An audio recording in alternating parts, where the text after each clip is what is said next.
little bit unique and truly in the holiday spirit. And cheesecake just really comes to mind. This is a recipe. It comes from my grandmother. And what you guys are going to love about it, it's so easy.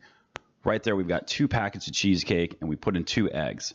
And we're going to use the paddle attachment because that's the strong guy. That's the one's going to help us start breaking everything down and getting everybody incorporated. We're doing some baking here, so we're inviting our friend Vanilla. Often gets invited to the party. And from there, we're going to add a little bit of salt. Speaking of flavor, salt always brings extra flavor. We like salt. Okay, I used a 1/2 cup of sugar here. If you guys like yours a little sweeter, go with 3/4 of a cup. That'll be the big difference in the recipe here. Anytime you're using your electric mixer like this, you always got to scrape down the sides. There's always little bits at the bottom that don't get quite incorporated. And then we're going to change the attachment. We're going to put the whipping attachment on here so we can make everything nice and smooth and homogeneous and creamy, which is what we want. We're doing cheesecake. Only takes about another minute or so, and you guys are good to go there. All right, let's make these things. So here's something you might see is a little different. We're using vanilla wafers versus your regular graham cracker crust and crumbs, which I'm doing a little different here. This is kind of fun. Just putting them into I crushed them up in a bag, adding a little piece of butter on top. That's just a piece of butter cut fairly thin.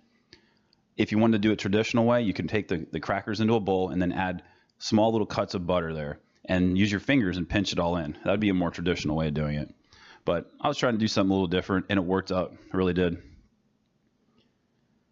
So at this point, I like using an ice cream scooper. It's just a way to be more even with how much you put in there versus trying to dollop little bits by little bits in there. Plus, it has the little button that helps it come right out, which is cool.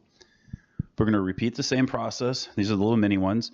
You can find these in your baking aisle at your grocery store, no problem. Piece of butter, cut into 4s. We're going to take one of those 4s and put it in the bottom. So that's the real change there.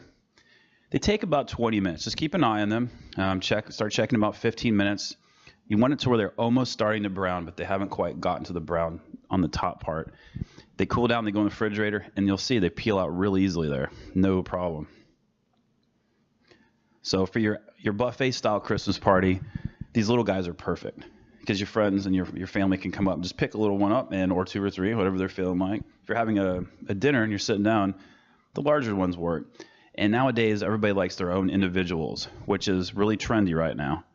So the whole idea of not making a full cake, there you go. That's a nice idea. Give them everybody their own little servings. I hope you guys enjoy this and just all the good times with your family and everything.